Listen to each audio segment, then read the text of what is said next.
Hello mga kumari kong tunay!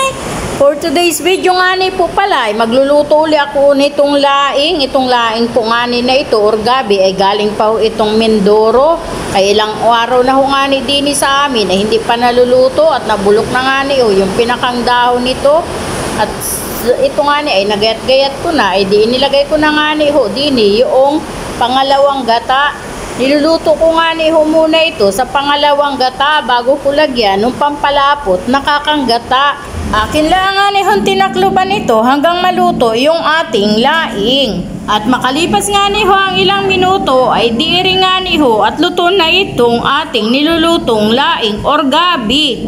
Nilagyan ko din lang nga ni ito nung tuyo na aking pinirito kanina para masarap-sarap naman ang lasa nitong ating nilulutong gabing laing.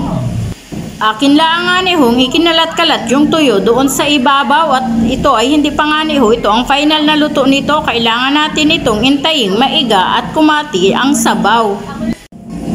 At ayan, medyo kumukunti na nga ni yung sabaw nitong ating niluluto ay ilalagay ko na nga ni dito yung kakanggata.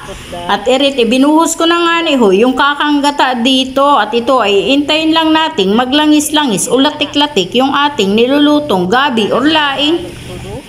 Pagkalagay ko nga ni nung kakanggata ay di syempre akin lang hinalo-halo ito upang lumahok doon sa mga gabi na aking niluluto o pumunta doon sa ilalim yung pinakangkakanggata. At ayan, finally luto na ang ating gabi or laing. So ayan mga kumare, thank you sa inyong panonood. God bless sa ating lahat. Bye bye. Thank you for watching.